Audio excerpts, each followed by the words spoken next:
Dicen que no hay lugar más seguro que tu propia casa. Pero, ¿qué ocurre cuando el mayor peligro duerme bajo el mismo techo? Imagina que llevas toda una vida cuidando de tus hijas, que haces todo lo posible por protegerlas después de perder a tu esposa, y que una noche, mientras duermes bajo el mismo techo que ellas, son precisamente las personas que más amas quienes acaban con tu vida convencidas de que están haciendo lo correcto. Quédate hasta el final, porque la verdad detrás de este caso es mucho más impactante de lo que imaginas. Hola a todos, soy María, bienvenidos a mi canal, bienvenidos a Archivo Criminal. Muchas gracias por vuestro apoyo y por hacer crecer esta familia. El caso que os traigo hoy sucedió en Argentina. Os invito a que me acompañéis a conocer los detalles de la historia y luego podéis dejar vuestros comentarios sobre el caso. Contadme desde dónde me estáis viendo, dejad vuestros me gusta y suscribíos si queréis seguir escuchando más historias reales que revelan el lado más oscuro de la realidad. Sin más, comencemos.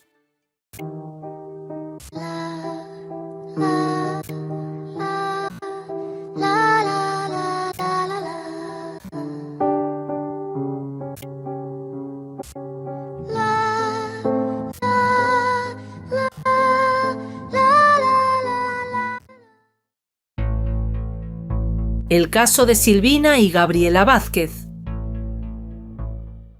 La madrugada del 27 de marzo del año 2000, varios vecinos del barrio de Saavedra en la ciudad de Buenos Aires despertaron sobresaltados por unos sonidos que provenían de una vivienda cercana. Al principio eran difíciles de identificar. Entre el silencio de la noche se escuchaban golpes, rezos pronunciados con insistencia y voces alteradas que parecían salir del interior de la casa. Algunos vecinos pensaron que podía tratarse de una discusión familiar. Otros creyeron que estaban celebrando algún tipo de ceremonia religiosa. Sin embargo, conforme pasaban los minutos, los gritos se hicieron cada vez más intensos. Lo que al principio parecía una simple disputa terminó convirtiéndose en claros alaridos de dolor. Ante el temor de que alguien estuviera siendo agredido, varios residentes llamaron a la policía para solicitar una intervención urgente. Pocos minutos después, una patrulla llegó al lugar. Desde el exterior, la vivienda permanecía completamente cerrada. Los agentes llamaron varias veces a la puerta sin obtener respuesta. Sin embargo, desde el interior seguían escuchándose ruidos y gritos, por lo que decidieron rodear la casa para intentar averiguar qué estaba ocurriendo. Fue entonces cuando uno de los policías consiguió observar parte del interior a través de una ventana. Lo que alcanzó a ver fue suficiente para que los agentes decidieran intervenir inmediatamente. Tras forzar la entrada, accedieron a la vivienda.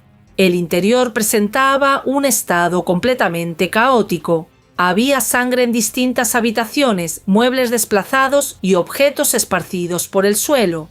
En medio de aquella escena encontraron a un hombre gravemente herido y a dos mujeres jóvenes que se encontraban en un evidente estado de alteración. Mientras unos agentes reducían a las dos mujeres y solicitaban asistencia sanitaria, otros comenzaron a asegurar la vivienda para preservar cualquier posible evidencia. Desde el primer momento comprendieron que no estaban ante un homicidio habitual.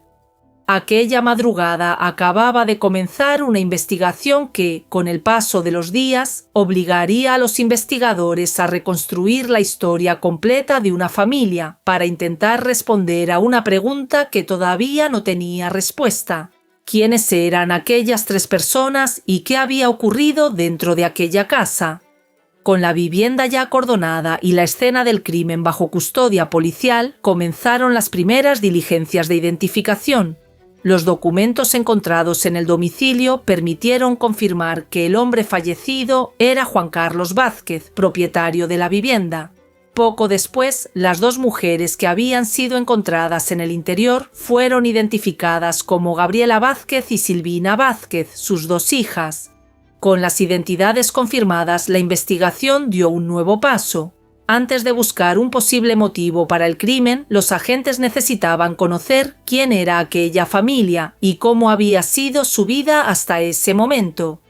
Juan Carlos había nacido en la localidad salteña de Cafayate. Siendo muy joven se trasladó a Buenos Aires con la intención de encontrar mejores oportunidades laborales.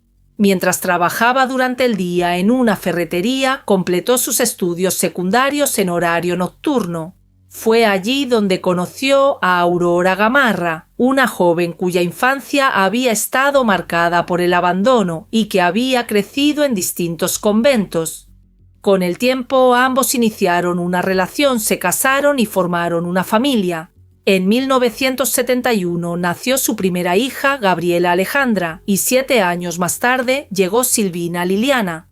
Las primeras entrevistas realizadas por la policía a familiares y personas cercanas describían a los Vázquez como una familia trabajadora, discreta y unida. Juan Carlos dedicaba la mayor parte de su tiempo a su negocio, mientras Aurora se ocupaba del hogar.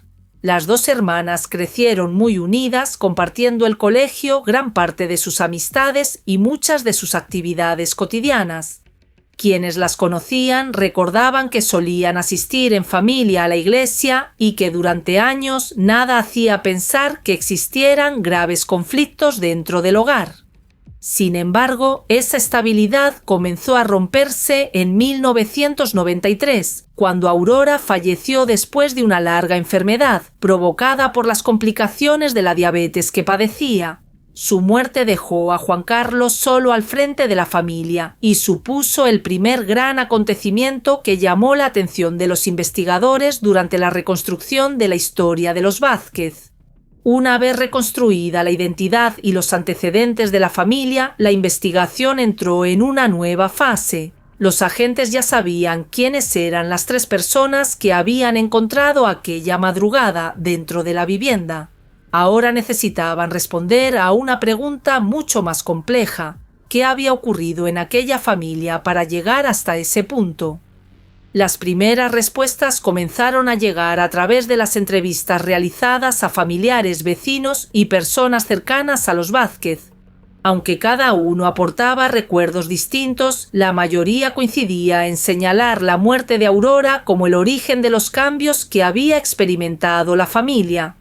Quienes habían tratado con los Vázquez durante aquellos años explicaron que, tras el fallecimiento de su esposa, Juan Carlos intentó mantener la estabilidad del hogar y sacar adelante a sus 2 hijas. Sin embargo, también aseguraban que aquella pérdida afectó profundamente a ambas jóvenes, especialmente a la menor de ellas.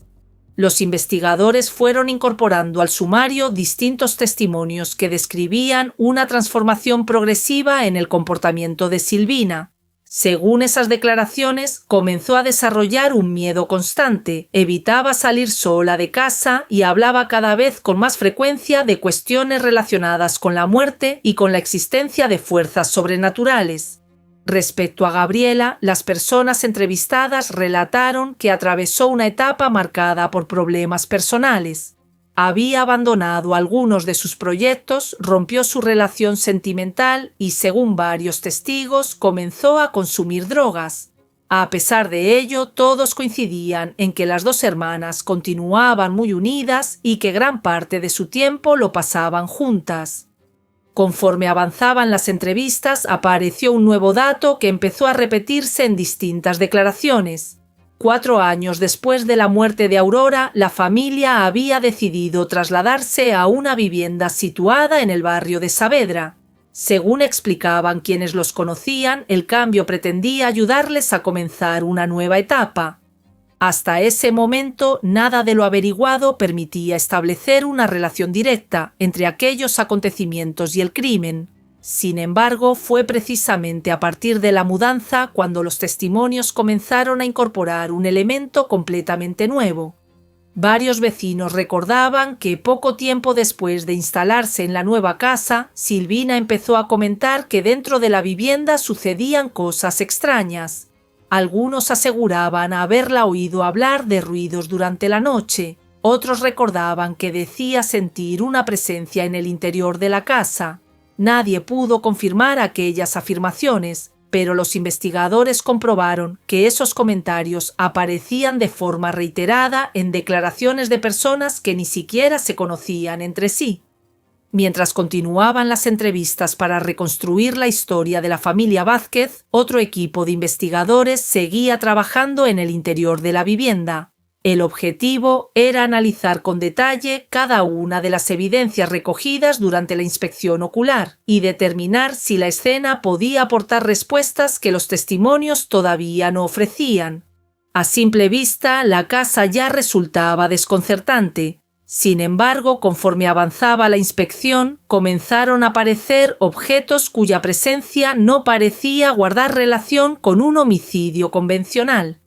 Los peritos localizaron varias Biblias abiertas, velas consumidas, estampas religiosas, recipientes utilizados durante ceremonias y numerosos libros relacionados con el esoterismo. También aparecieron anotaciones manuscritas con oraciones y referencias constantes a la lucha contra el mal. Todo aquel material fue fotografiado, catalogado e incorporado al sumario. En uno de los dormitorios encontraron otro detalle que llamó especialmente la atención. Los 3 miembros de la familia dormían sobre colchones colocados en el suelo de una misma habitación. No existía ninguna distribución habitual del resto de la vivienda que explicara aquella decisión, por lo que los investigadores anotaron aquel dato como un posible indicio de un cambio profundo en la dinámica familiar. El examen del resto de la casa reforzó esa impresión. Los espejos aparecían rotos, varias habitaciones mostraban signos de haber sido utilizadas para celebrar algún tipo de ceremonia y numerosos objetos parecían haber sido desplazados deliberadamente. Nada de aquello explicaba todavía la muerte de Juan Carlos, pero sí planteaba una pregunta que empezaba a centrar toda la investigación. ¿Por qué una familia aparentemente normal había transformado su vivienda en un lugar dedicado casi por completo a prácticas religiosas y esotéricas? Para responder a esa pregunta, los investigadores decidieron regresar al barrio y volver a hablar con todas las personas que habían mantenido contacto con los Vázquez durante los meses anteriores al crimen. Las nuevas entrevistas comenzaron a dar resultado casi de inmediato. Varios vecinos coincidieron en un detalle que hasta entonces había pasado desapercibido. Durante las semanas anteriores al crimen era frecuente escuchar rezos y cánticos procedentes del interior de la vivienda, especialmente durante la noche. Algunos recordaban incluso que aquellas ceremonias podían prolongarse durante horas. Un testigo aportó además una información que llamó especialmente la atención de los investigadores. Días antes del crimen, Gabriela le había pedido que no se asustara si escuchaba oraciones o ruidos extraños, ya que la familia estaba realizando una serie de rituales para purificar la casa. Aquellas declaraciones llevaron a la policía a preguntarse quién había aconsejado a la familia seguir ese camino. Las diligencias permitieron descubrir que las hermanas habían acudido inicialmente a una parroquia de la zona. Los investigadores localizaron al sacerdote que las había atendido y tomaron declaración sobre aquellas visitas. El religioso confirmó que la familia le había trasladado su preocupación por una serie de fenómenos que aseguraban experimentar dentro de la vivienda. Explicó que acudió personalmente al domicilio para bendecir la casa y recomendó reforzar la oración, aunque negó a haber observado nada que justificara las creencias que manifestaban las hermanas. Durante esa misma declaración apareció por primera vez el nombre de un lugar que desde ese momento pasó a convertirse en una prioridad para el equipo de homicidios, el Centro Alquímico Transmutar. Los agentes averiguaron que Gabriela y Silvina asistían con frecuencia a ese centro donde participaban en actividades relacionadas con la purificación espiritual y adquirían distintos productos destinados supuestamente a protegerse de influencias malignas. Por primera vez desde que comenzó la investigación, aparecía una posible conexión entre las creencias de la familia y las prácticas que se desarrollaban fuera de la vivienda. Responder a la pregunta de si había influido alguien en las 2 hermanas hasta el punto de conducirlas al crimen se convirtió en la siguiente prioridad de la investigación. Con el nombre del Centro Alquímico Transmutar incorporado al sumario, la investigación cambió de rumbo. Durante varios días, buena parte del trabajo policial se centró en averiguar qué tipo de actividades se desarrollaban allí y cuál había sido la relación de Gabriela y Silvina con las personas que dirigían el centro. La Fiscalía autorizó nuevas diligencias. Los investigadores revisaron documentación, analizaron las comunicaciones mantenidas por las hermanas durante los meses previos al crimen y tomaron declaración a los responsables del establecimiento. Entre ellos se encontraba Sergio Echeverri, fundador de Transmutar, quien negó cualquier implicación en los hechos. Reconoció que las hermanas habían asistido a distintos cursos, pero aseguró que el centro nunca promovía prácticas violentas ni alentaba comportamientos de ese tipo. Durante varios días, los investigadores contemplaron seriamente la posibilidad de que existiera algún tipo de manipulación externa. La extrema violencia del crimen, unida a los objetos encontrados en la vivienda, hacía que aquella hipótesis resultara razonable. Sin embargo, conforme avanzaban las diligencias, comenzaron a aparecer los primeros obstáculos. Los registros practicados no permitieron encontrar instrucciones relacionadas con actos violentos. Las comunicaciones intervenidas tampoco revelaban la existencia de un plan organizado ni de contactos mantenidos durante las horas previas al crimen. Finalmente, los investigadores concluyeron que no existían pruebas suficientes para atribuir responsabilidad penal al centro ni a ninguna de las personas que trabajaban en él. Descartada la participación de terceras personas, la investigación volvió a centrarse por completo en Gabriela y Silvina. Los investigadores habían agotado prácticamente todas las líneas externas y la conclusión era clara. La respuesta a lo ocurrido aquella madrugada solo podía encontrarse en las dos mujeres que permanecían bajo custodia desde el mismo momento en que la policía entró en la vivienda.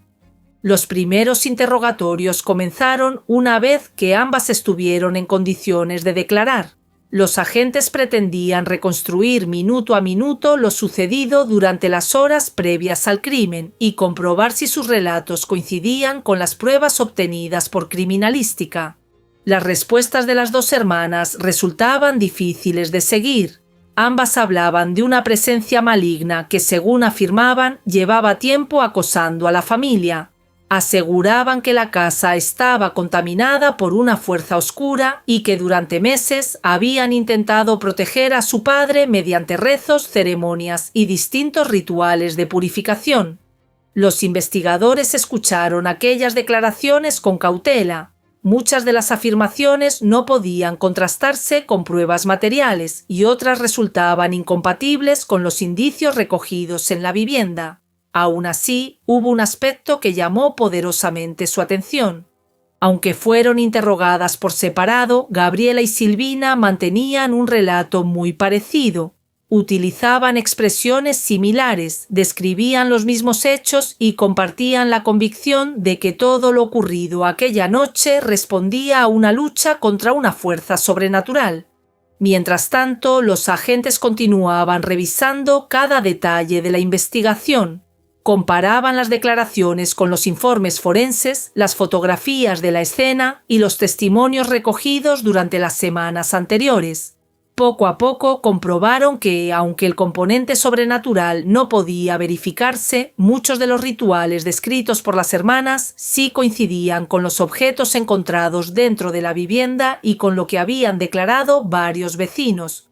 Los investigadores ya no se preguntaban únicamente qué había ocurrido, sino también por qué las dos hermanas parecían compartir exactamente la misma percepción de la realidad.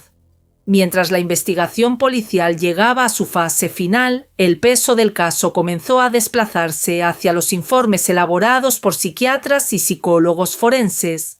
Su trabajo consistía en determinar si las declaraciones de Gabriela y Silvina respondían a una estrategia para eludir su responsabilidad o si, por el contrario, reflejaban un auténtico trastorno mental. Los especialistas entrevistaron a las dos hermanas en numerosas ocasiones, revisaron su historial médico, analizaron las declaraciones incorporadas al sumario y estudiaron toda la información recopilada por la policía desde el inicio de la investigación. A medida que avanzaban las pericias, los informes comenzaron a coincidir en varios aspectos. Los especialistas describían que ambas compartían un sistema de creencias muy similar y que mantenían una convicción absoluta sobre hechos que carecían de cualquier respaldo objetivo. Para ellas, la amenaza que decían percibir era completamente real y todas las decisiones que habían tomado durante los meses anteriores estaban condicionadas por esa idea. Aquellas conclusiones obligaron a los investigadores a revisar algunas de las hipótesis que habían manejado desde el principio.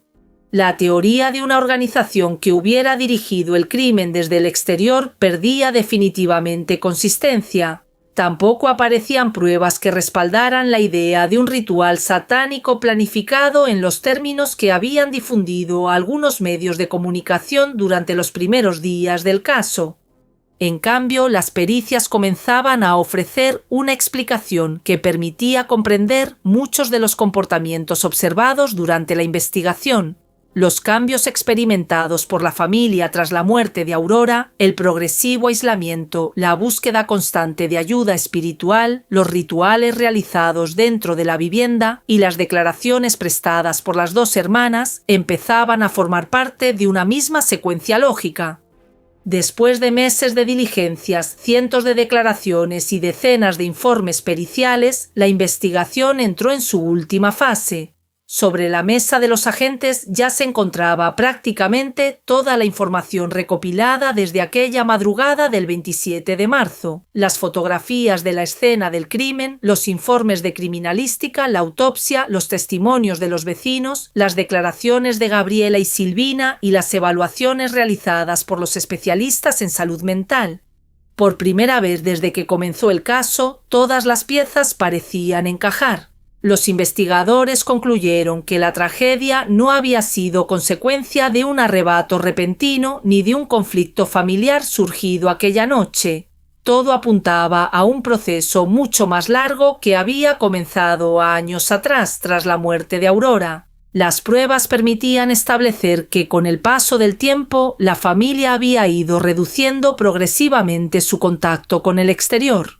Las creencias relacionadas con la existencia de una presencia maligna fueron ocupando cada vez más espacio en su vida cotidiana, hasta condicionar por completo sus decisiones. Los rituales de purificación dejaron de ser una práctica ocasional para convertirse en una rutina diaria, y la vivienda terminó transformándose en el centro de esa búsqueda constante por librarse de aquello que creían que los amenazaba. Los vecinos habían recordado los rezos nocturnos. La inspección de la vivienda confirmó la presencia de Biblias, velas, objetos religiosos y libros de contenido esotérico. Las declaraciones de las hermanas coincidían en que llevaban meses intentando expulsar una fuerza maligna, y las pericias psiquiátricas explicaban por qué ambas compartían aquella misma percepción de la realidad. La investigación permitió reconstruir también cómo había cambiado la convivencia dentro de la casa durante los últimos días. Padre e hijas apenas mantenían relación con el exterior, dormían en la misma habitación y dedicaban buena parte de su tiempo a las ceremonias de purificación que consideraban necesarias para protegerse. Según establecieron los investigadores, durante la noche del 26 al 27 de marzo la familia inició un nuevo ritual. Sin embargo, en algún momento de aquella ceremonia, las dos hermanas llegaron a convencerse de que la supuesta presencia maligna ya no se encontraba en la vivienda, sino en el propio Juan Carlos. A partir de ese instante, la situación se volvió irreversible. La reconstrucción realizada por criminalística, apoyada en la distribución de las manchas de sangre, las lesiones descritas en la autopsia y la posición de los distintos indicios localizados en la casa, permitió concluir que el ataque se desarrolló en distintas fases y que Juan Carlos intentó defenderse durante parte de la agresión. Las lesiones defensivas observadas en sus brazos y manos, junto con los rastros de sangre presentes en varias habitaciones, indicaban que el episodio se prolongó durante varios minutos. Mientras todo aquello ocurría en el interior de la vivienda, los vecinos comenzaron a escuchar gritos cada vez más intensos. Aquellos gritos fueron los que motivaron las llamadas de emergencia que terminaron llevando a la policía hasta la casa. Cuando los agentes irrumpieron en el domicilio, el ataque prácticamente había concluido. Con la investigación policial finalizada, el procedimiento entró en la fase judicial. El juez debía valorar todas las pruebas incorporadas al sumario y resolver una cuestión que había acompañado al caso desde el principio: si Gabriela y Silvina eran plenamente responsables de sus actos en el momento del crimen. Para responder a esa pregunta, adquirieron un papel fundamental los informes elaborados por los equipos de psiquiatras y psicólogos forenses que llevaban meses evaluando a ambas hermanas. Los especialistas coincidieron en que Silvina padecía un grave trastorno psicótico que alteraba profundamente su capacidad para interpretar la realidad. Según sus conclusiones, durante los hechos actuó convencida de que estaba enfrentándose a una amenaza real, lo que anulaba su capacidad para comprender la naturaleza y las consecuencias de sus actos. En el caso de Gabriela, las pericias describieron una situación distinta. Aunque compartía las mismas creencias delirantes y había participado en la dinámica familiar que precedió al crimen, los especialistas consideraron que su situación clínica no era idéntica a la de su hermana menor. Con esas conclusiones sobre la mesa, la justicia descartó definitivamente las teorías que durante los primeros días habían apuntado a un crimen organizado por una secta o dirigido por terceras personas. Tampoco encontró pruebas que permitieran sostener las numerosas especulaciones que habían circulado en los medios de comunicación. La resolución judicial estableció que Silvina había sido la autora material del homicidio. Sin embargo, también concluyó que era inimputable debido al grave trastorno mental que padecía en el momento de los hechos. En lugar de una pena de prisión, el tribunal ordenó su internación en un hospital neuropsiquiátrico hasta que los especialistas consideraran que había desaparecido el riesgo que motivó la medida. Respecto a Gabriela, el juez entendió que no existían pruebas suficientes para atribuirle responsabilidad penal por el homicidio. La causa quedó archivada para ella, aunque continuó sometida a tratamiento psiquiátrico y seguimiento médico. Con aquella resolución terminaba oficialmente uno de los procesos judiciales más complejos y controvertidos de la historia criminal argentina. Aunque la causa judicial quedó cerrada, las consecuencias de aquella madrugada acompañaron durante años a las dos hermanas. Silvina permaneció internada en un hospital neuropsiquiátrico, donde fue sometida a revisiones periódicas para evaluar su evolución clínica. Su permanencia en el centro dependía exclusivamente de los informes médicos que debían determinar si continuaba representando un riesgo para sí misma o para otras personas. Gabriela, por su parte, continuó bajo seguimiento psiquiátrico hasta recibir el alta. Con el paso del tiempo intentó reconstruir su vida lejos de la atención mediática y evitó cualquier exposición pública relacionada con el caso. Años después concedió algunas entrevistas en las que aseguró que durante aquellos meses la familia vivía convencida de que estaba luchando contra una amenaza real. Sus declaraciones reflejaban hasta qué punto las creencias que habían dominado la vida familiar habían condicionado también su forma de interpretar todo lo ocurrido. Con el paso de los años, Silvina también obtuvo el alta médica después de que los especialistas apreciaran una evolución favorable. Desde entonces, ambas han mantenido una vida alejada de los medios de comunicación. Mientras tanto, el caso siguió despertando el interés de criminólogos, psiquiatras y especialistas en psicología forense. Lo que inicialmente fue presentado como un supuesto crimen satánico terminó convirtiéndose en un ejemplo de estudio sobre la influencia que un trastorno mental puede ejercer dentro de un entorno familiar cuando no recibe tratamiento adecuado. Más de 2 décadas después, la muerte de Juan Carlos continúa siendo uno de los casos más desconcertantes de la historia criminal argentina. No solo por la violencia de los hechos, sino porque obligó a investigadores, forenses y jueces a enfrentarse a una realidad mucho más compleja que las primeras hipótesis surgidas durante la investigación. La historia comenzó con una simple llamada de unos vecinos alarmados por unos gritos en mitad de la noche. Terminó demostrando que en ocasiones las explicaciones más impactantes son también las más equivocadas y que solo una investigación paciente apoyada en pruebas y en el trabajo conjunto de distintas disciplinas puede revelar lo que realmente ocurrió detrás de una tragedia como esta. Yo soy María y esto fue Archivo Criminal. Si este caso te pareció importante, te invito a suscribirte, a dejarme tu me gusta y a contarme desde dónde me estás viendo. Nos vemos en el próximo archivo. Saludos.